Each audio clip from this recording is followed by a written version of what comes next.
ভুতুড়ে গ্রামটার নাম শুনলেই গা ছমছম করে উঠত। কেউ দিনের বেলাও সেখানে যেতে সাহস পেত না, আর রাতের কথা তো ছেড়েই দাও। অনেকের মুখে শোনা গিয়েছিল সেখানে অশরীরী কিছু জিনিস দেখা যায়, যেমন হঠাৎ করে আলো নিভে যাওয়া, কোথাও কোন শব্দ না থাকলেও হাওয়ার মধ্যে একটা অদ্ভুত গুনগুন আওয়াজ শোনা যাওয়া, আর কখনো কখনো কাউকে যেন কেউ দেখেছে কিন্তু পরে আর কাউকে দেখা যায়নি। আমি আর আমার এক বন্ধু একবার এক রাতে সেই গ্রামের কাজ দিয়ে যাচ্ছিলাম। হঠাৎ করে আমাদের গাড়ির ইঞ্জিন বন্ধ হয়ে গেল।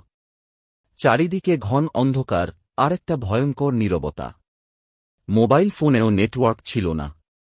আমরা দুজনেই ভয়ে জমে গেছিলাম। কিছুক্ষণ পর আমরা দেখলাম দূরে একটা আলো মিটমিট করছে।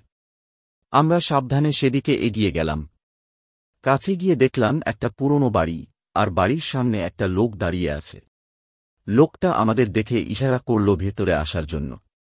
আমরা ভয়ে ভয়ে ভেতরে গেলাম। বাড়িটা ভীষণ অন্ধকার আর ঠান্ডা। লোকটা আমাদের বসতে বলল। আমরা কোন কথা না বলে চুপ করে বসেছিলাম। হঠাৎ করে বাইরে একটা ভীষণ শব্দ হল, যেন কেউ চিৎকার করছে। আমরা দুজনেই চমকে উঠলাম।